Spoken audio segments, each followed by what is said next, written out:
All right, so we're going to move on with our agenda here. I'm glad everybody's taking the opportunity to network. We have a whole networking lunch after this, so we'll get moving on that.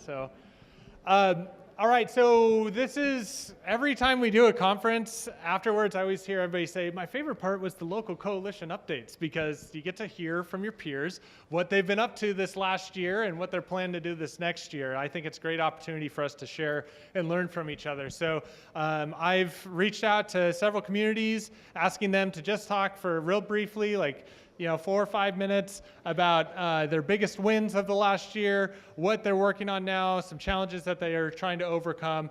And so we're going to kind of bounce around community to community. And we'll start with Juneau, with Irene Gallion, who's a new face to the conference. Thank you, Brian. Real briefly.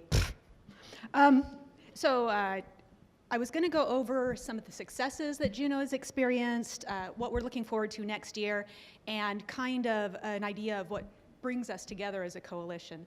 Again, my name's Irene Gallion. I'm Juneau's Housing and Homelessness Services Coordinator and proud to represent for the Juneau Coalition. One of our biggest successes is going to be something that you guys are going to hear a lot about at lunch, our Housing First, our first Housing First project. And I don't want to steal anybody's thunder, but I want to bring up something that Heidi and Morgan probably won't. I cannot overstate how important it has been to have a third party look at the project and critically evaluate statistical data, trend data, and qualitative information about the project. Morgan has been involved. She's right now the behavioral health technician over there, and she's been involved from when she was with Street Outreach. And then as they've put together the information, Heidi has been out on the circuit. She has talked to everybody, the Assembly, Chamber of Commerce, Rotary. I think I saw her stop people in the streets and say, "Sir, have you heard about this?" And that's been important to help people in our community understand what is kind of a new and complex idea, the idea of housing first. And then with that support that the community now understands what we're trying to accomplish, we've been able to get funding started for phase 2. So it's very exciting and something that will continue on. We are also this year doing our second year of the cold weather shelter. And what this is, when it's 0, we open the shelter. It opens up at 11 o'clock at night. People come there, they sleep, they get up at 6:30 the next morning, and they're out. And this fills a gap that we have with capacity at our emergency shelter, and some of these folks have been honestly kicked out of the shelter because of various issues, and they need a place to stay. So it is emergency services for them. It does save lives. We have the RFP on the streets right now to manage that shelter again. We look at opening that November 15th, and it'll go through April of the next year. And our providers have definitely had interest in kind of extending what that shelter does. Is it an opportunity to do a little bit more case management, a little bit more outreach? Is it an opportunity to open a little bit earlier on the days that are truly, truly bone-biting cold? So that RFP, I think, closes today, and we'll see who the partner is that's selected. So those are our 2 big successes from the last year, and you'll see them continuing on into next year. Some exciting developments as we head into the new year.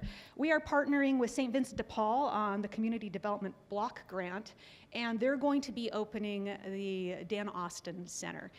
Dan was a beloved leader in our homelessness services community. He passed this July, and what the center will do is it will buttress our street outreach folks, kind of give them an office, a place to be. It's going to have washing machines, showers, storage, and case management services. So that's kind of an exciting development. Our partners over at the Central Council of Tlingit and Haida have a very exciting project for housing reentrance. They're looking at from about 12 to 15. It's a waterfront location, so they're going to be using culture in recovery. It's very exciting. And Talia Ames is here. If you have any questions about that, where's Talia? Anyway, she's around, and she'll be happy to talk to you about it if you have any interest in that.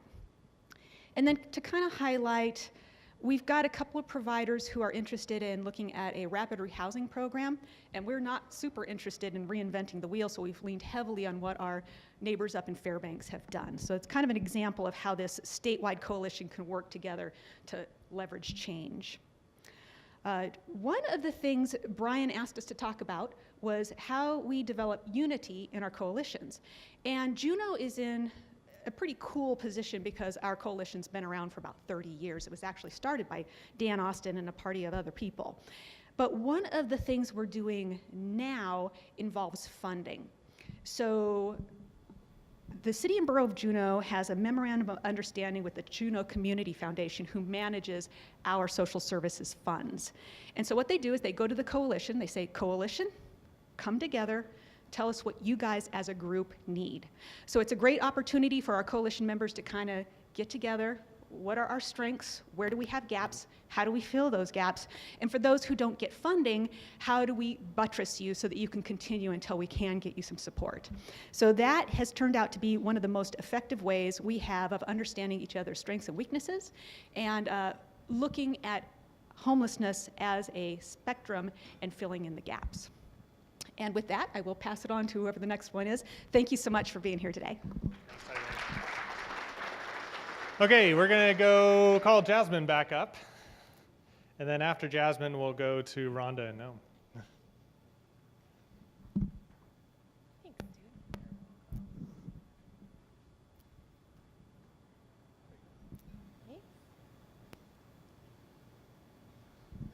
So Brian gave us an agenda, and now he's knocked it down. So I'm going to skip through some of these slides pretty quickly to save us all time. And again, we're presenting some of this information in the Governor's Council meeting if anyone is interested in specifics. But one of the biggest accomplishments we've seen in Anchorage this year was actually the finalization and distribution of Anchored Home, which is our community plan to end homelessness. That plan is really about a tactical roadmap. It's not a ton of new strategy. It's about how do we organize the work that's already starting to unfold in the community, and how do we organize what the community believes needs to occur in the coming 3 years. And we've really sort of divided that work up into 4 main pillars. Again, I'll go into what those pillars are later this afternoon, but it's everything from prevention to ongoing maintenance of a system. And there's both systemic elements that talk about how do we look at this problem more broadly and really plan for the future in a better and more thoughtful way, but also about actually increasing capacity for those who need it at the level that they need it, and building on the success we've already seen as a community. So it's not, again, about introducing new ideas so much as taking what's already working and building on that, and course correcting on the things that aren't as effective as they could be. I think one of the really unusual elements about Anchored Home is the community engagement component. If you read ADN, if you happen to be on Nextdoor, the app, because you live in Anchorage, there is a lot of community dialogue about homelessness, and particularly the visible elements of homelessness, encampments in particular, panhandling. So a big part of what we did in Anchored Home over the last 6 months was go out and talk to literally every single person that wanted to talk about homelessness in Anchorage. It was a busy several months, but in the end, we actually ended up talking to over 700 community members in a variety of different forums and getting very holistic input. And I will say, with the exception of 2 people, every single person that I spoke to in a group or individual setting had very concrete suggestions about how to improve this process. Those 2 folks sent me emails and they just said no, that they were not interested in helping with homeless services, and that's an opinion as well. As I mentioned, I'm going to cut this a little brief, but I think when we talk about what Anchorage is moving towards in the future, there's a couple different levels to this, and one is obviously the systemic improvements. You're going to hear me say that a lot today. So part of that is continued public engagement. As I mentioned earlier, part of that is all about data and using data to drive our actions and data to evaluate the effectiveness of our actions. And that, of course, is going to involve HMIS and really looking at what we want our homeless management information system to do for us statewide in the coming years. We're at a place where we are launching Coordinated Entry Iteration 2. Anchorage has launched Coordinated Entry in a very similar format to most of the other communities in the nation, and we've had enough time with it to see what's not working as well as we would like and where the sort of bottlenecks are. So we are looking in the coming year to actually design a better system for our folks in Anchorage, and as Brian mentioned earlier, in partnership with Balance of State. Irene talked a bit about cold weather overflow in Juneau. This is also an issue in Anchorage. Through the grace and support of our local faith organizations, we have been able to do this in partnership with not only the faith community, but Beans Cafe, who has stepped in years past. We're looking at doing this a different way in partnership with the municipality, and we also have an RFQ that just ended to look at how do we build a more stable structure for cold weather overflow. And then I think closest to my heart is really consumer advocacy. So there's a lot of different terms for this, but essentially we are in the final stages of organizing a consumer advocacy board. So a group of folks who have lived experiences of homelessness, whether that's current or historic, who are going to advise us. We're bringing that through all levels of our infrastructure, certainly incorporating them into our coalition, but really inviting those who are the experts in these circumstances and who have their own stories to tell to advise us, to provide feedback. I am absolutely building on the momentum of our youth task force, which has been in play courtesy of Covenant House for almost 2 years now. They tell me what to do frequently, and their advice is almost always rock solid. And so we are looking to mimic that system with a self-sustaining consumer advocacy board. And then there's capacity increases, and I won't go through these blow by blow, but we are looking at mobile coordinated entry, particularly for our vulnerable folks that live in encampments. I mentioned a couple of different initiatives that are at play. We are looking to increase services and capacity in those organizational efforts. And I think beyond bringing new programs in, as I mentioned, there's also a lot of program level innovations and improvements that are happening. I'll pick on Brother Francis Shelter because the media picks on them all the time. They introduced respite care and a hospital partnership in a very different way for a shelter in Alaska. And 80% of the clients that are going through those hospital respite services are actually not returning to homelessness. It's a pretty incredible statistic when you think about the fact that a number of these individuals were chronic utilizers of not only Brother Francis, but also our hospital services. So looking at innovations like that are happening small scale, provider to provider, I think we'll all acknowledge we have pockets of excellence in Alaska. We need to tap into that and share that more broadly. And then Brian's third question for me was, how are we increasing coalition participation? I have a hunch he has an agenda. I don't have a conference with which I can make you all members through. So we're doing a couple things in Anchorage very purposefully. One is using the coalition to be the home for strategic conversations. If I think about the Youth Homelessness Demonstration Project, we traditionally haven't involved our OCS folks, our Office of Children's Services organizations that work with youth in the child welfare system, as closely as we should. We need to invite them to the table, and the coalition should be doing that. And that really also impacts behavioral health when we talk about what's going on with API, when we talk about what's going on with corrections. Again, as I mentioned, we are involving the community as much as the community wants to be involved. And one of that is really engaging the critics. So rather than seeking out the folks that are already on board with where we need to go with homeless services, I'm looking for the folks that are complaining. And I am really inviting them to participate in the coalition as long as they're willing to look forward and really look to bringing their concerns to the table with a solution perspective. And then again, I think it's tapping into the private sector. We talked a little bit about the Homelessness Leadership Council, but it's inviting new folks with new perspectives to the conversation, because we know the work, but we don't know what's possible until we invite other people to the party. Brian. All right, thank you, Jasmine. Lots of good work. Next, I'd like to invite up Rhonda Schneider from Nome.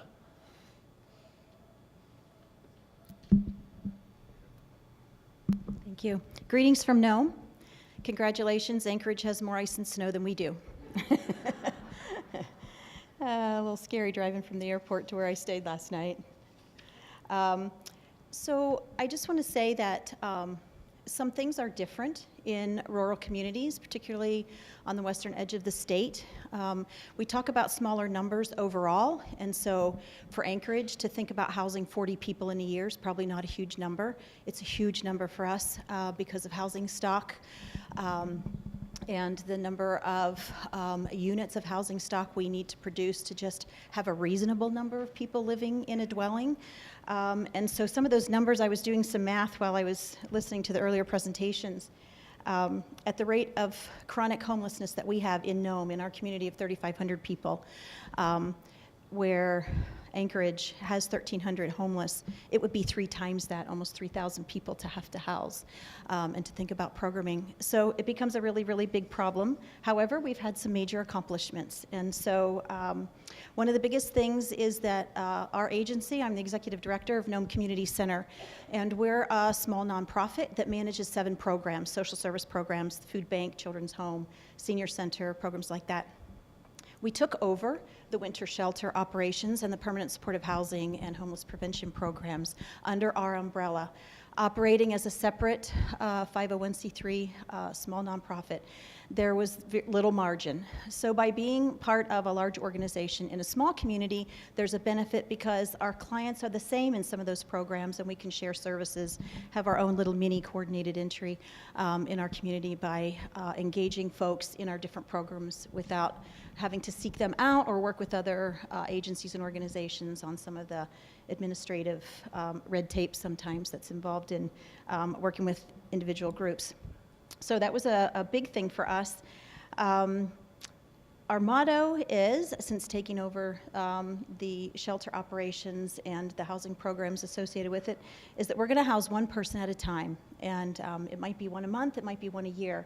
And in our community, I think that it's all dependent upon the availability of open units and the willingness of landlords to work with us and our limited resources to house folks. One really big exciting thing in our community, it's not our effort, but it's the effort of the tribal health system in our region. They're actually going to start a day shelter. So it's a pilot project. They're going to run it for 6 months. They're going to try to run it the same period of time that we have our winter shelter operating. So folks would leave our winter shelter in the morning and move to the day shelter, hoping that most of the folks will still be sober at that point and be able to be connected with services that we think we're missing right now. The Behavioral Health Department is managing the project. They're working closely with us. Our shelter's operated long enough that we have great job descriptions and good guidelines and things that they're going to model their program around. So we're really, really happy to partner with them on that. Just this week, we've been able to determine how we can extend hours to be more connected and have fewer hours where there isn't a place for someone to go. So that's really very exciting for us. Other accomplishment was that we've housed 3 more people this year. We housed 6 in the last 18 months, and we housed 3 additional folks this year. The challenge for us is that while we're housing 3 folks, we have other folks facing the risk of homelessness, and so bolstering our homeless prevention funds and managing them more creatively so that we can keep folks housed is just as important for us. 1 or 2 things that we hope to accomplish in the next year. We really need to establish a housing coalition. And in our small community, the folks who would be good partners and community members on a coalition are busy doing other things, and we're all managing programs and wearing lots of hats and trying to partner as much as we can to solve issues. But we really, really need to get people excited about coming together and talking about homelessness really on a daily, weekly, monthly basis, how we can share resources and how we can pull together to engage more partners, business community partners, other nonprofits, and capitalize on some of the resources that might be available to us. We're finding that there are funds out there that would be available. It's just a human being that has the available time to apply for them is sometimes a challenge. So we've also applied for an opportunity to provide the resources to hire a housing coordinator that might help us apply for some funding to start a Housing First project. So those conversations are going on. We're excited about that. And we're hoping also to increase the number of permanent supportive housing units. Our most effective strategy for engaging the community and participating in a coalition really has been our participation at city council meetings. Our city council does not have in their budget any support for homeless efforts. So just like I'm a small nonprofit trying to juggle my budget, we have a very, very small city trying to juggle their budget. And we spend a lot of money on snow removal and providing safe transportation to get kids to school. And it's probably a bigger number than other communities have to spend in percentage of budget. So having conversations, keeping the topic on the table, keeping people engaged, getting the Planning Commission excited about participating is an effort that we're taking to try and increase participation there. Intentional solicitation of support, so not expecting that people are just going to feel like homelessness is something they need to get behind, but actually being out there and making people aware of it. Everybody wants people off Front Street who don't always behave in a manner that you want your cruise ship folks to see. And so the reasons why people are engaging might be a little different, but capitalizing on that is something that we're trying to do. Also, we're trying to build a stronger partnership with tribal health partners. And so this effort that we have with our day shelter that the tribal health system is going to sponsor, we think is a really important step. Lots of people will say there are partners, but when it comes to where the rubber meets the road and actually putting some funds behind it, getting energy behind it, approving full-time equivalents to manage it, has been a bit of conversation, and we're finally glad we're making some progress in that area. The other thing is not forgetting about individual partners. So many of you who work for nonprofits in the room are probably registered with the charity donations through PFD. Our shelter program actually received twice as many donations as all our other 7 programs combined. So individuals do want to participate in homelessness and solving the homeless problem. It's a big problem. No individual can make any kind of a difference on their own. But I think the amount of contributions that we're seeing towards our shelter and the support of it from individuals in our community, and we know who they are because they send you a list and tell you who they are and how much they give. It says to us that they want to be a part of doing something. So I think those are also opportunities for us to engage them more. It's great to have community partners who aren't necessarily associated with a business or a nonprofit to participate in our efforts. And then finally, I just want to say thank you to Juneau and to Fairbanks for sharing information and tools and ideas with me. I'm sort of new to the housing and homelessness efforts in our community. I've been passionate about housing since I moved to Nome 10 years ago and didn't know quite how to go about tackling it myself as a contributor, as a community member. And so by our agency taking over the efforts in our community, it's really been an educational opportunity for me and something that I've been passionate about. But I so appreciate the help that I've gotten from others and hope we'll continue to work together. Thank you.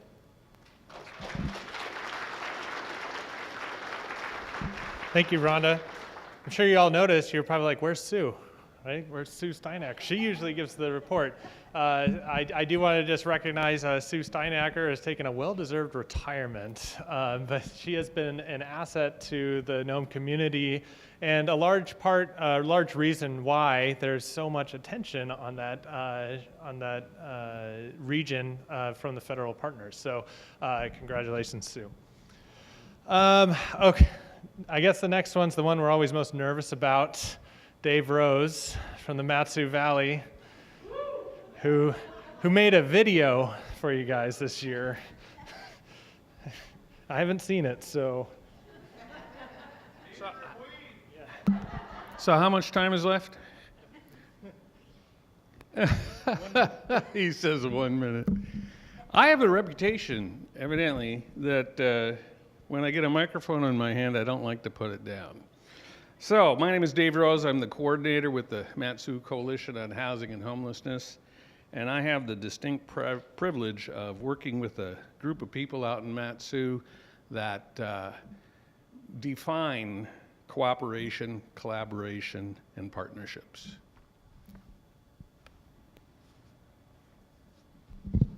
My name is John Rossi, and I'm the CEO for Valley Charities. Well, without the coordination, without all of the case managers talking to one another, we wouldn't be able to serve as many people. We wouldn't be able to be good stewards of the money that we're given. Well, diversion is one of the things that our group does extremely well. All the case managers have a vast array of knowledge outside of housing. They know about the Department of Public Assistance system. They know about all the local ways that people can get help. So if somebody calls up thinking that they need to have help with rent, our case managers are knowledgeable enough to ask them questions, do some problem solving, and determine that they actually don't need the funds from the grant. They can get help elsewhere to solve their situation, whether it be a decision on I can't pay for food and I can't pay for rent. They problem solve and figure that out for them. Or if there's a car payment involved, there may be a church or another service in the community that can help offset that and divert them out of the housing assistance system. Oh, it's been incredibly important to have a wide array of partners with all the different strengths they have and the different clientele that they deal with. For example, there are clients that Valley Charities does not deal with very well because we just don't have the background to deal with them, and that is the folks with behavioral health issues. And so we have partners that help in that area, such as Alaska Family Service, or we have Daybreak Inc. that also helps in that area. We have a great partner with My House who helps with the youth. My name is Ginger and I work for Family Promise. I am a case manager for shelter clients and for the BHAP program.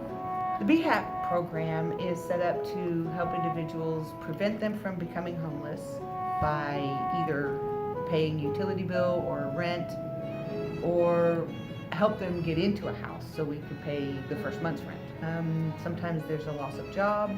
Sometimes they just got a job but they need a little help before their first paycheck comes in. Maybe they got an eviction notice. Maybe they got kicked out from a family's home. They're ready to move on and don't have any place to go. My name's Adam Pollock and I'm a case manager with Valley Charities. Well, I think that's the beauty of this particular collaboration of agencies, is that each one brings something unique to the table with regards to what they do in addition to the housing assistance programs. We've got such a wide variety of services that we are able to work together to deal with more than just one need at a time. Helpful things for me as a case manager is being able to have the support, input and feedback from the other agencies and their case managers, because a lot of times when you're doing case management, it can be exhausting. And so to have the support of saying, you know what, I'm going to be out of town for a week, but I know that the people who might be calling me are going to be in good hands by being able to get the same help from these other agencies. And then we meet monthly to be able to talk about how everybody's doing, what our challenges are, and give feedback to each other, so that we've always got a wide range of opinions and ideas that help us to do the best for our clients. Well, I think there's two things we do. One is we've devised a system of determining eligibility that does not require people to come in using their time, their money, what limited resources they have to know whether they're even eligible for services. So we do our screenings to determine initial eligibility over the phone. This is a huge help to people from out of town, including we've got clients as far as Trapper Creek, and that's about a 3 to 4 hour round trip.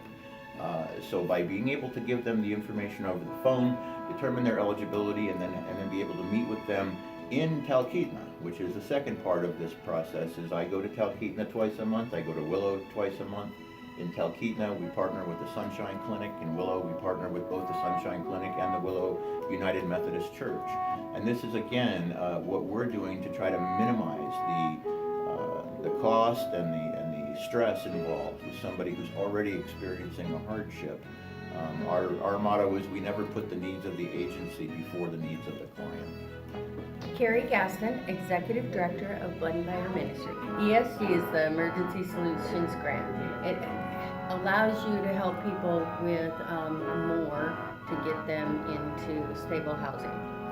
And we have a transitional housing program, and in the last year I've been able to place a woman and a child and a separate man and a child that were both housed at the Kinnick House, and they are now extremely stable and doing well. Captain Jeff Josephson, of the Salvation Army Mat-Su Valley Corps. Partnering with the coalition has broadened our ability to address the needs in this community.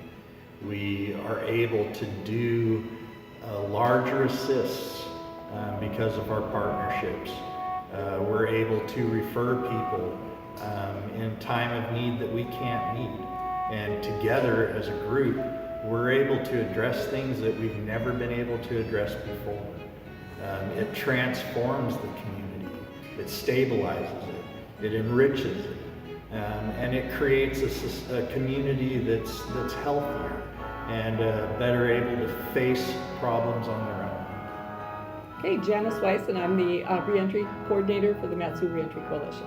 So, the Reentry Coalition started as a committee with the Coalition on Housing and Homelessness in the Valley, and with funding through the Alaska Mental Health Trust Authority, we were able to hire a coalition coordinator, and so that would be me, and that set the coalition up to begin becoming more involved with reentry and with the Department of Corrections.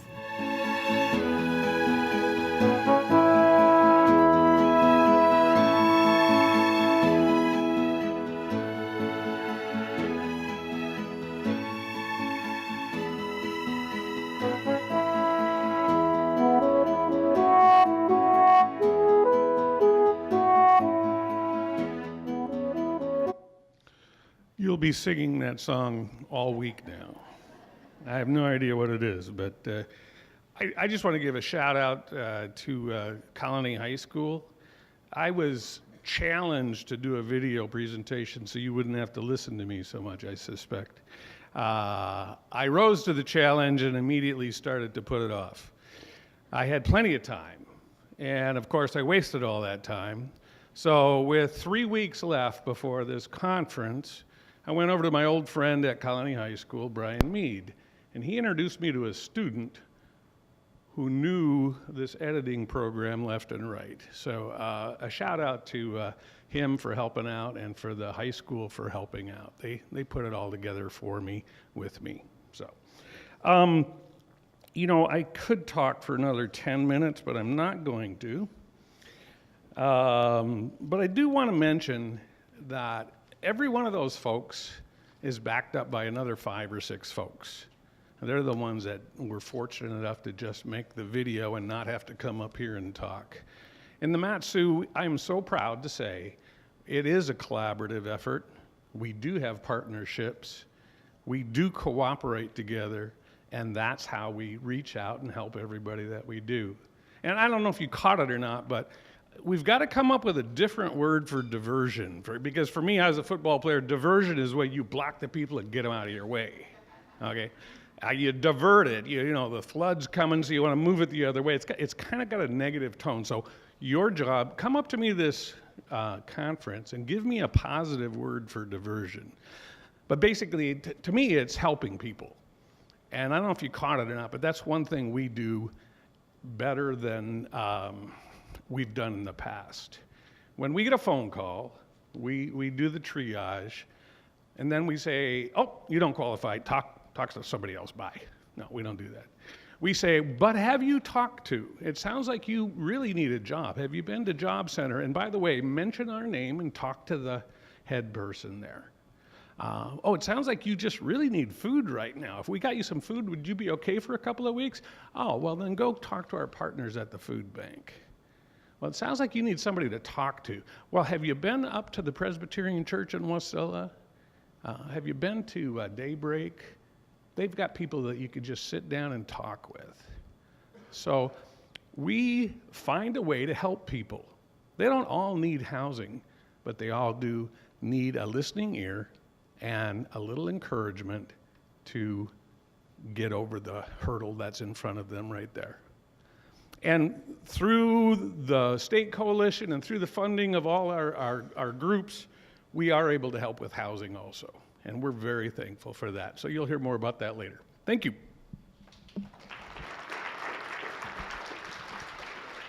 That was a record.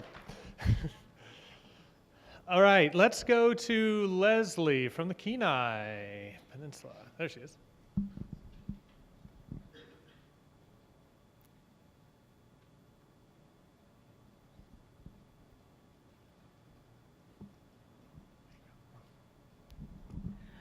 Thank you, Dave Rose. You could have taken that other 10 minutes.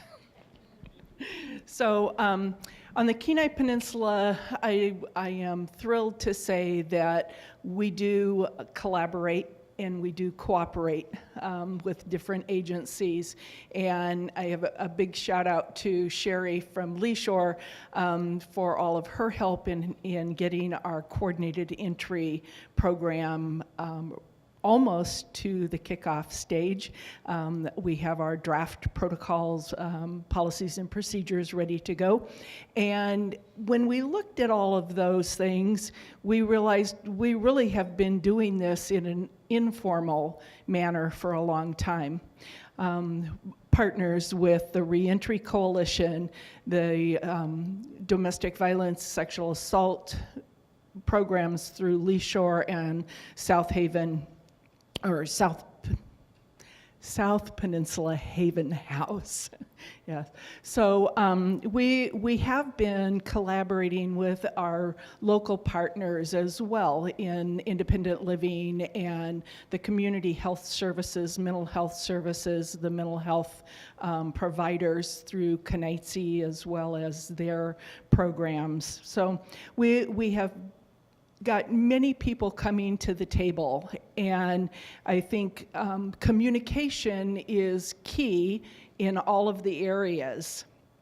So when I look at our Homeless Connect data from last year, and we saw 119 people, and 68% of those said that they had never been to a Homeless Connect before. And they represented a total of about 320 household members. I also am the director of Love Inc., Love in the Name of Christ, and we are recipients of HAP funds for housing, permanent housing placement, homeless prevention, supportive services, emergency lodging. And so we see the majority of those people coming through our office, and we've taken that role as the lead agency for the coordinated entry. Just since January of 2018, we've either placed or prevented 87 families from being homeless. So there's a huge need on our peninsula. We call them our unseen population. So one of the candidates for lieutenant governor was down in our area, and he mentioned to me, "Oh, you guys don't have a homeless population down here." And I was able to say, "Oh, I beg to differ." We have seen 345 unduplicated homeless individuals come through the Love Inc. office since January. And while many of them do not qualify under the HUD, sorry, Sherry, under the HUD definition of chronically homeless, they're still homeless, or they're doubled up, or they're living in conditions that aren't meant for human habitation. So it is a problem. When we look at our school district-wide has 135 youth. 42 of those are unaccompanied youth. And we have no shelter on the Kenai Peninsula.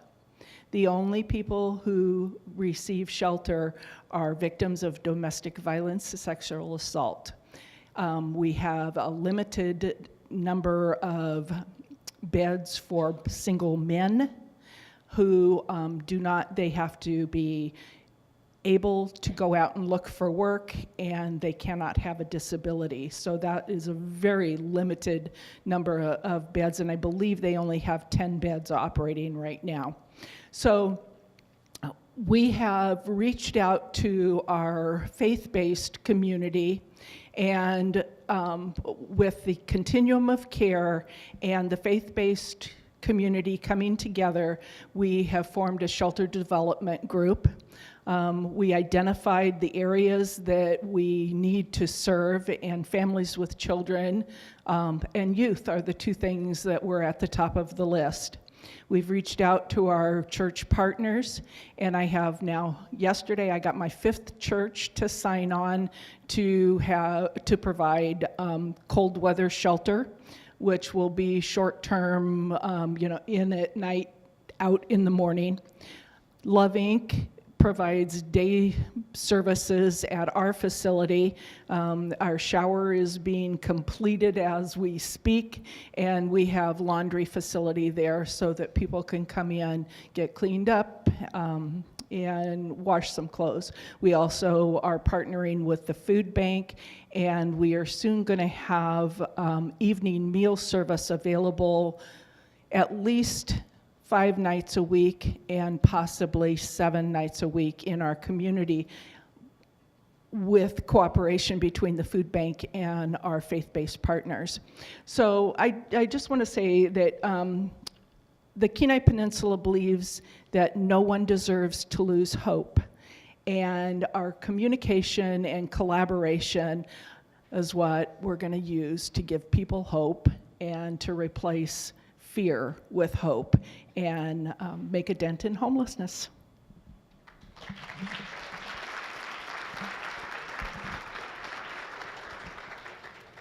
Gosh, every time we do this, I'm reminded why this is so popular among the group, because we get to hear from these communities that have very little resources getting creative and really putting themselves out there for their clients, and it's just awesome to hear all the successes you guys have had.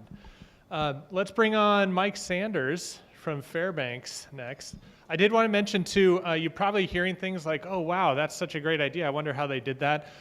We'll send out the email addresses for the folks that spoke today, so you can follow up with them later on too. So. Hi everybody, I'm Mike Sanders. I'm the Housing Homeless Coordinator for the City of Fairbanks and the Coordinator for the Fairbanks Housing and Homeless Coalition. And just so that I stay on time, I'm actually going to hit the timer here so I can pay attention. So a few days ago, Brian asked us all to come up with a few accomplishments for your community, and talk about 2 accomplishments, and then 2 things that you want to do, and then talk about how your community is coming together and how you can effectively build coalition capacity. I'm like, wow, that's a lot for 5 minutes. Honestly, I could spend hours on the awesome stuff that people are doing in Fairbanks. It's, no offense to anywhere else, I wouldn't want to do this job anywhere other than Fairbanks. It's a great community. Yeah, thanks. We have some rowdy Fairbanksans back there. But so 2 accomplishments. I'm gonna narrow it down to 2 big ones. So last year in December, we had the Fairbanks Symposium on Homelessness. I know having a symposium on homelessness in Fairbanks in December is kind of a weird time to do it, but we had over 200 people in attendance for the symposium, and it was all focused on rapid rehousing. And what we wanted to do with our symposium is we didn't want it to be one of those things where you just come and you talk about something and then you put it on the shelf and you forget about it. It was like, no, this is meant to be action driven. We are using this as a launching point to get rapid rehousing going. Because we did a SWOT analysis of the community. We looked at our 10-year plan. We looked at all this different stuff, and like rapid rehousing is our biggest service gap right now. So we had the symposium. The very next day, we had 6 agencies come together for a meeting. The meeting was supposed to be, like maybe an hour, 2 hours. 5 hours later, we took our first restroom break. It was amazing and this is, executive directors, just passionate about, we need to make this happen. And that grew to 10 agencies. And then, we decided to model our rapid rehousing program after the great work that Supportive Services for Veterans Family has with their rapid rehousing programs all across the nation, and including the one in Fairbanks. Shout out to Glenna back there. And it was great for me. It was great, just seeing these agencies coming together. And it wasn't like they just came together for a meeting just to talk a little bit about, oh yeah, let's just talk about rapid rehousing. It's like they were passionate about it. And I was like the guy that got to receive all the information from everybody, which was really awesome. So I was getting emails and phone calls and text messages and like, hey, look at this, and hey, look at this. What about this for our rapid rehousing? It was awesome. It was really great. And our rapid rehousing program is called My House. We voted unanimously for the Fairbanks Rescue Mission to house that program because they're also housing SSVF, and it just seemed like a natural connection. So that program just launched last week, I guess. They started doing their assessments. It's using coordinated entry. It's using dynamic prioritization, which I know there is a session on later. I mean, we went through and we took all the National Alliance to End Homelessness and the United States Interagency Council on Homelessness standards and benchmarks, and we decided we need that. We need to hit all of those in this program to make it as high fidelity as humanly possible. And it's launching right now, so we're pretty happy about that. Then the next thing, coordinated entry. I know there's been a lot of talk about coordinated entry. Well, today in Fairbanks, we officially started coordinated entry. So the balance of state is now doing coordinated entry. All right. Yeah. So that brings us to our next year. And time's killing me. Oh, okay. So next year, what we want to do next year, we're looking, once again, we went back to, a quick view of our, analysis of our community, going back to our 10-year plan. We want everything that we do to be, specific, strategic, collaborative, like we want good objectives. So what we realize is that, in Fairbanks, we have a 13.7% vacancy rate. We have the highest vacancy rate in the state. It's like, why is this happening? Why do we still have, so many people that when it's 30, 50 below out, they're still outside? And the thing that we are desperately missing in Fairbanks is behavioral health services. We are ridiculously short. I mean, worse off than many. I know every place it's low, but it's really bad in Fairbanks. So we decided that what we need to start looking at is we need to start looking at assertive community treatment and/or intense case management teams.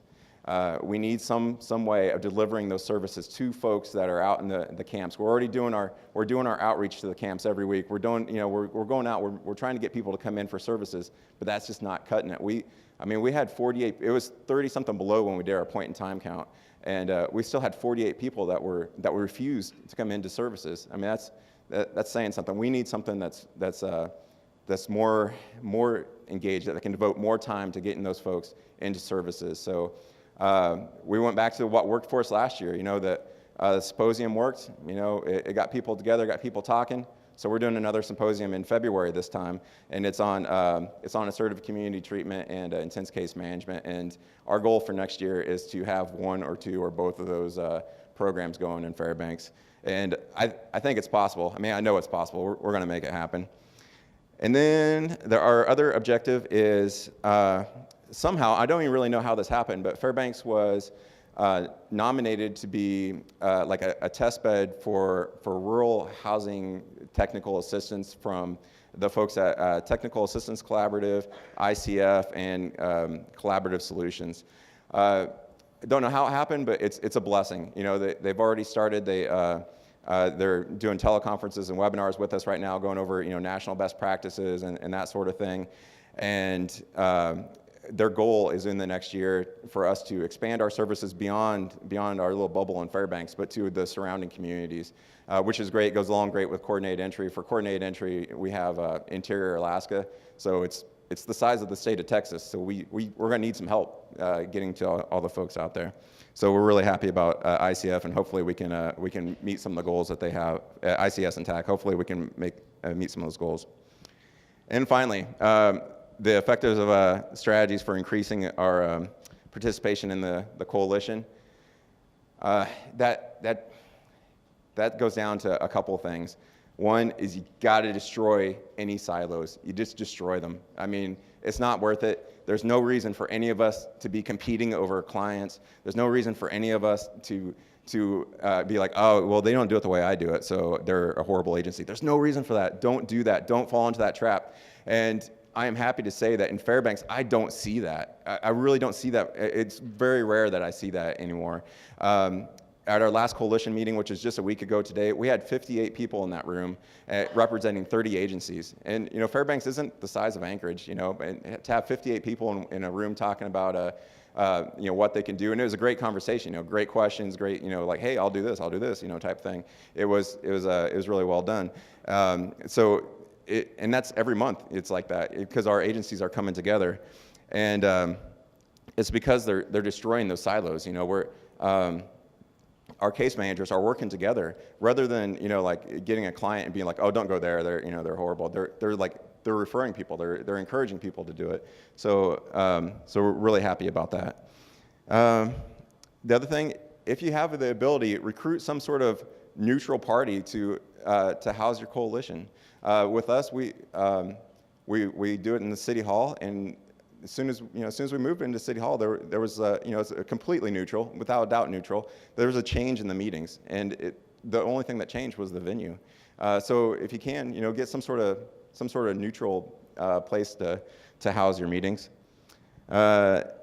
Then here's a big one that I really like is don't complain about what you don't have. We're never going to have enough funding. The timing's never going to be right for a project. There's always going to be something else that you want. You just got to do it. Nothing's impossible. You got to really put your mind to it. And some of the rural communities, look at what they're doing with little or no funding in some cases. It's amazing. So don't wait for the perfect thing. If you have a great idea, build on that idea, and then just do it. Like if you put together a good project, the funding will come. Just like our rapid rehousing thing, we put that together. We didn't know if anybody was actually going to fund it or not, but we got funding like that because it was a collaborative effort and well thought out. And then the last thing for your coalition is you should never compete with the agencies for anything. You shouldn't compete for funding with the agencies as a coalition. You shouldn't you shouldn't compete for getting clients to services. You shouldn't be doing the direct services. You should be a support network for the different agencies. So that's all I got. Thanks, Mike. That's great. Thank you, Mike. Lots of great things happening in Fairbanks, and a lot of that is through Mike's leadership there and relentless drive forward. So thanks a lot, Mike. Ty from Ketchikan. All the way down in the lower right-hand side of the state. Ty Retke from Ketchikan. I manage the Path Homeless Shelter down in Ketchikan. I don't have any videos or graphics because I didn't get a couple of days to prepare for this. I only got a few minutes. Down in Ketchikan, we actually don't have a coalition formed right now. All of the agencies down here are kind of doing our own thing. We do work with each other as much as we can, but there's no official kind of gathering, which is definitely one of the weaknesses we have down there. The only reason I'm able to be here this year is from one of the travel scholarships that we talked about earlier. Our budget down in Ketchikan is very narrow, very small. One thing that I am happy about, successfully this year, our city council moved my agency's funding and the day shelters agency's funding from a pool that we were competing with, like Arts Council and all these other things that are not service related, not humanities related, to our own funding process. So I'm excited about that, not having to compete with those other agencies. Some other things that were successful for us down in Ketchikan that I'm aware of this year, both our agency, our facility, and the day shelters facility underwent some good renovations. Both of our buildings are pretty old and pretty beat up, so we were able to do a lot with the little bit of money that we do have for that kind of thing. We also, my agency, started entering data in AKCH2 last year. I successfully entered all of 2017's data, and I'm current up till, well, when I left, I guess.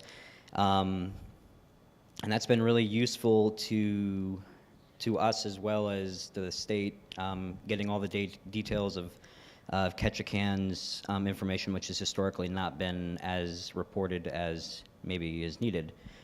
In Ketchikan, we experienced over the course of the first 3 quarters of this year a 40% increase in service transactions. I was more full this year than I've ever experienced in the 5 or 6 years of data that I do have. We had instances where we were over capacity. I had people sleeping on couches and air mattresses and things like that. And we handled it the way that the mayor of Anchorage said earlier. We just did it the Alaska way, and we just did it. We rolled with the punches and just made sure it got done. I'm happy to say that we have a rather unique fundraising project that we do each year since I started, where I let people buy raffle tickets and decide a tattoo that I have to get. And this year we broke our fundraising effort, and we raised $3,000, and we're able to buy a new set of commercial washers and dryers. The interesting thing, and the only reason I bring it up, not that I'm suggesting any of you do it because it's a terrible idea, what I did is I capitalized on the people that I know, my friends. The only reason it worked is because a lot of my friends think it's funny that I had to get a tattoo of a unicorn. So I think that that's something that we can all look at, like how can we capitalize on not necessarily what our agency has, but we as people working in that agency have. And that's what I was able to do there. We also were lucky to have Linden Freight, Alaska Marine Lines, donate the shipping on those units to help us maximize that. In the next year, we're looking forward to going over the data that we've collected and collated. Our borough is paying for a housing assessment, which is overdue, and I've been working with the contact point in Ketchikan for that, giving them probably way more data than they were expecting.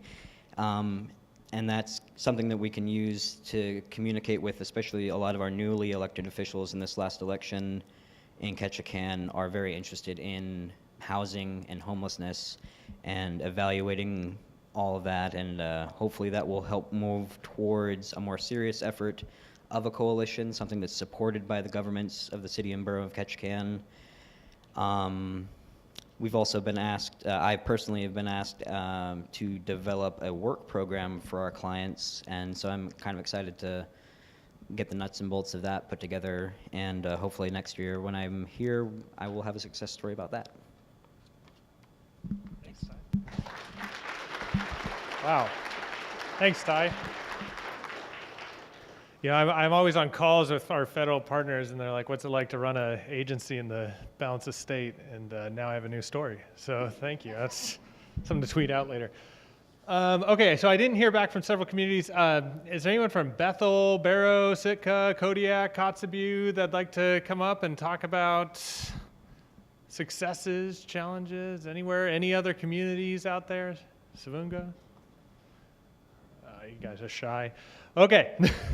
Well, we're just a couple minutes ahead of schedule, but that's all right. They're going to be plating some lunch out here for us in a few minutes. So in the meantime, use the restroom, go run to your room or something like that. Also, I'm going to put up kind of a revolving PowerPoint. It's going to talk about, I should have mentioned this earlier, all the agencies in the state that have 100% data completeness in their HMIS system for the last year, something really big to celebrate. Your trophies on the PowerPoint. If you don't see your agency there, all of ICA folks are sitting at that table over there. So you should probably go talk to them and fix it because that's a big deal. So, so thanks everybody, and we'll have lunch here in a few minutes. Thanks.